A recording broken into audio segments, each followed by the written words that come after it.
Hey there, welcome back to another video. Today we're heading out for a chill day exploring one of London's prettiest and greenest neighborhoods, Richmond. Honestly, this place feels like you've stepped out of the city and into a countryside village.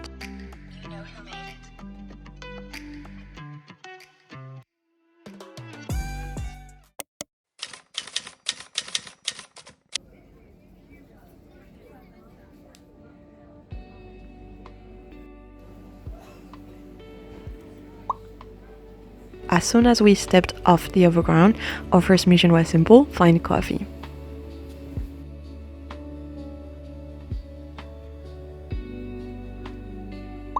We spotted a cafe called Kiss the Hippo, which looked super stylish, very minimal and very Instagrammable.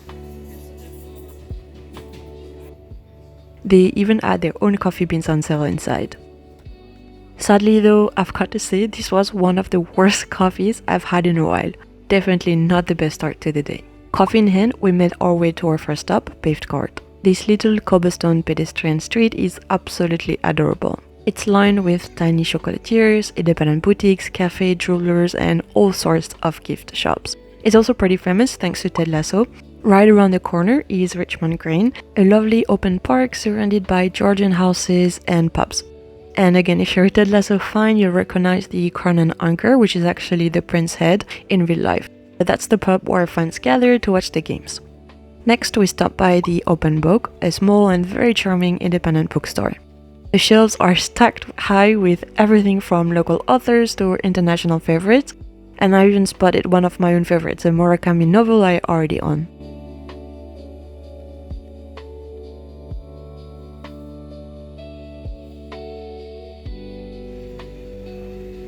As we wandered towards the main street, I couldn't resist popping into Søstrene.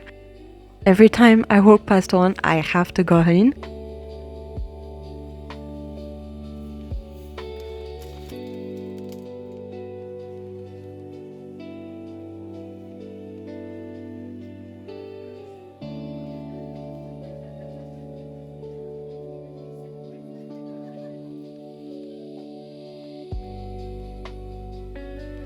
They just started putting out their Christmas collection and it was so cute. There were tiny milk boxes, little ceramic houses and other bits to build your own whimsical Christmas village.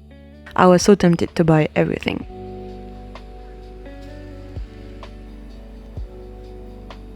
A little further on we stumbled across Pembroke Market, a lovely local market filled with handmade crafts, vintage finds, home decor, clothes and some seriously good food stalls.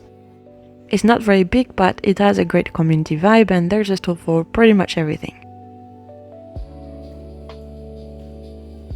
After exploring the market, we walked on to the Riverside, which is honestly one of the best spots in Richmond.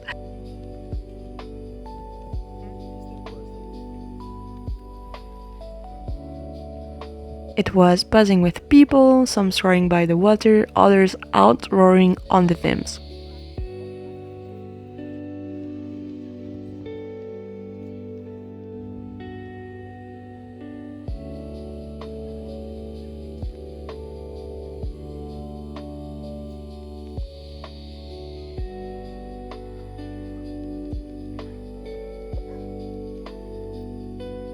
The autumn leaves were turning golden and yellow and it was just so peaceful walking along the riverbank.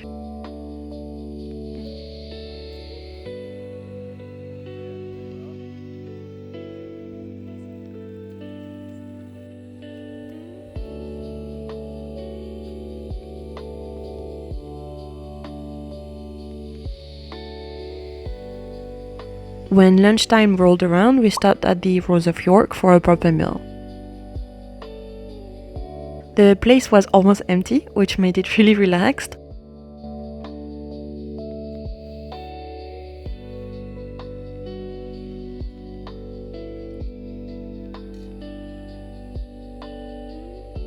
I went for a schnitzel and my boyfriend got a classic steak pie.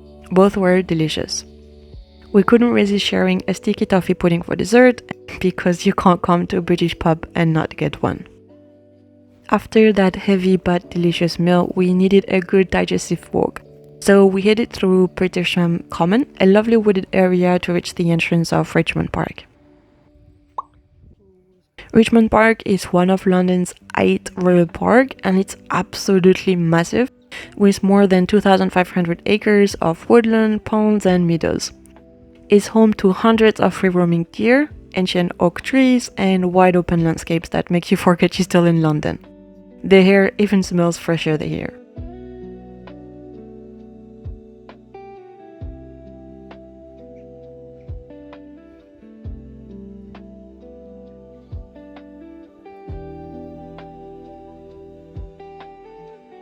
We turned right at the entrance, aiming to reach King's Henry's Mound.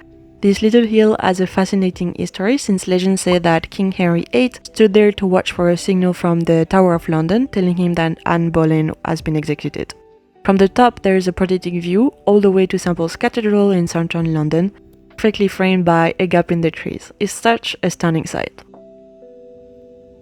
A bit further along we found a beautiful garden that leads up to Pembroke Lodge, a historic Georgian mansion that now serves as a tea room and event space. Sadly, most of it was closed for a wedding that day, but we still took a moment to enjoy the panoramic view over the Thames Valley. We even saw a few people letting the rabbits roam around the grass, which was adorable. By that point, we were pretty tired. Richmond Park is huge and there's still so much more to explore. But we got lucky because just near the entrance, we spotted a majestic deer lounging in the grass, totally unbothered by the people around. We also saw a few horses galloping, which just added to the countryside vibe.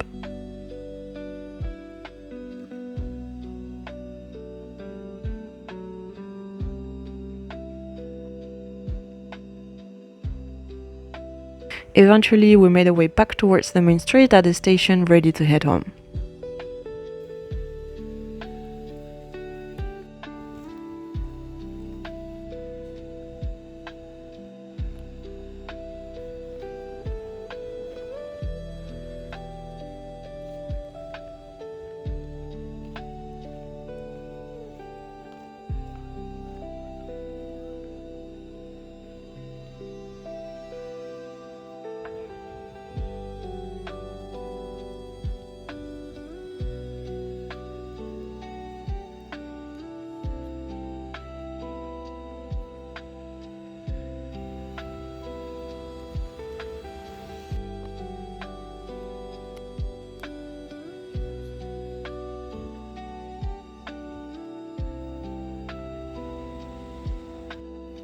And that's a wrap on our day in Richmond. I hope you enjoyed tagging along on this London adventure, and I'll see you in the next video.